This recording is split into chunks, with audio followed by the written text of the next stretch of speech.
Hello friends, बहुत बहुत स्वागत है आपका जावा 8 न्यू फीचर्स की सीरीज में। और आज के इस वीडियो में हम एक और जावा 8 के न्यू फीचर के बारे में बात करेंगे जिसका नेम है ऑप्शनल क्लास।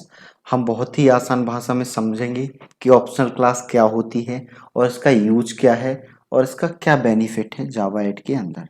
तो सबसे पहले अगर मैं बात करूं कि ऑप्शनल क्लास होती क्या है, तो ऑप्शनल क्लास बेसिकली जावा 8 के अंदर एक नया फीचर है जिसकी हेल्प से हम नल पॉइंटर एक्सेप्शन को हैंडल कर सकते हैं। ये जो क्लास है ऑप्शनल, इसके अंदर कुछ पहले से ही स्टैटिक मेथड डिफाइन किए गए हैं जिनकी मदद से हम नल पॉइंटर एक्सेप्शन को हैंडल कर सकते हैं।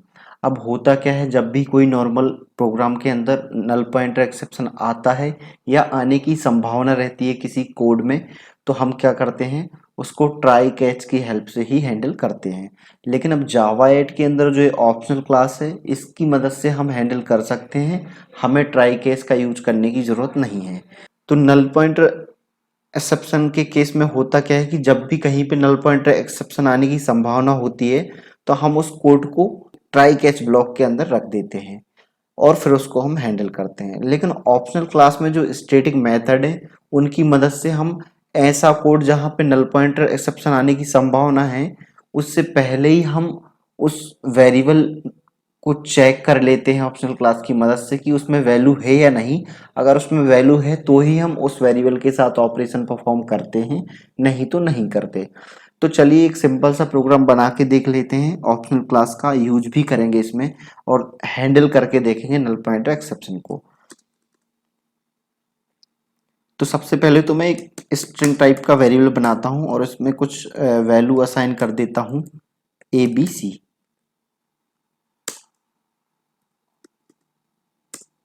और इसको मैं प्रिंट करवा के देखता हूं S को। और प्रिंट करवाने के साथ इसमें कुछ ऑपरेशन भी परफॉर्म करता हूं, जैसे कि इसको अपर केस में प्रिंट करवाता हूं।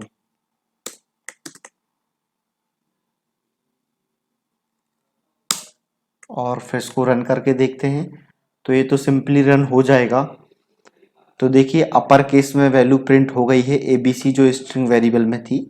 अब अगर मैं इसी वेरिएबल में स्ट्रिंग टाइप के नल असाइन कर दूं और फिर इसको प्रिंट करवा के देखूं और रन करा के, तो यहाँ पे नल पॉइंटर एक्सेप्शन आएगा। क्यों? क्योंकि इस वेरिएबल में नल वैल्यू है और इसके साथ हम ऑपरेशन परफॉर्म कर रहे हैं, मतलब कि अपर केस में कन्वर्ट कर रहे हैं, जबकि उसके अंदर कोई वैल्यू है ही नहीं।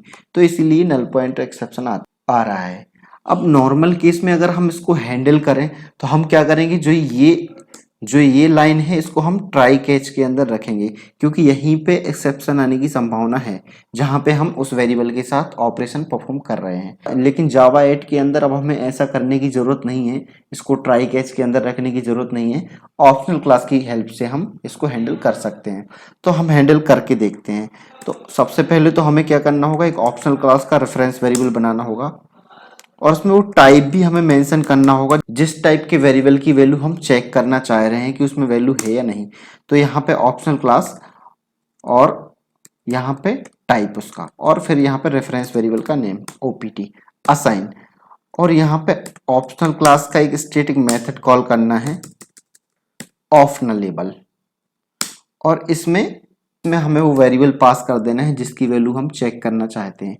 तो सिंपल क्या करना है, ऑप्शनल क्लास का एक रेफरेंस वेरिएबल बनाना है, इसमें टाइप भी देना है कि किस टाइप का वेरिएबल है जिसकी हम वैल्यू चेक करना चाहते हैं। और यहाँ पे ऑप्शनल डॉट ऑप्शनलेबल जो स्टैटिक मेथड है, इसके अंदर हमें वो वेरिएबल पास करना है जिसकी वैल्यू हम चेक करना चाहते हैं कि इसमें वैल्यू है भी या नहीं। तो हम करेंगे क्या, इसमें जो S के साथ जो हमने ऑपरेशन परफॉर्म किया है अपर केस में कन्वर्ट करके प्रिंट करवाने का, इससे पहले ही हम चेक कर लेंगे इफ कंडीशन लगा के। इफ के अंदर हम OPT जो है, जो ऑप्शनल क्लास है, इसका इज प्रेजेंट मेथड कॉल करेंगे और चेक करेंगे कि इसमें वैल्यू है या नहीं। इज प्रेजेंट मेथड करता क्या है, ट्रू और फॉल्स रिटर्न करता है। ट्रू रिटर्न करेगा अगर वैल्यू है वेरिएबल में तो, और नहीं तो फॉल्स रिटर्न करेगा। तो अगर वैल्यू है वेरिएबल में तो ही हम इसके साथ ऑपरेशन परफॉर्म करेंगे, नहीं तो नहीं करेंगे। तो इसी तरह से हमने कंडीशन यहाँ पे लिखी है, इफ OPT यानी कि ऑप्शनल क्लास का जो रेफरेंस वेरिएबल बनाया था, और डॉट इज प्रेजेंट मतलब कि हम उसमें वैल्यू चेक कर रहे हैं जो वेरिएबल पास किया था S, कि उसमें वैल्यू है कि नहीं। अगर उसमें वैल्यू है तो हम उसको प्रिंट करवाएंगे। तो अब हम इसको पहले रन करके देख लेते हैं। तो देखिए कुछ भी प्रिंट नहीं कर रहा है, क्यों? क्योंकि ये कंडीशन हो रही है फॉल्स। यहाँ पे जो है वैल्यू नल है, तो ये जो इज प्रेजेंट मेथड है ये क्या रिटर्न कर रहा है? फॉल्स। इस वजह से ये लाइन एग्जीक्यूट नहीं हो रही है। अगर मैं यहाँ पे कुछ वैल्यू असाइन कर दूं इसको फिर से ABC, और फिर इसको मैं रन करके देखूंगा, तो ये देखिए ABC प्रिंट हो रहा है, क्योंकि यहाँ पे कंडीशन ट्रू हो गई है।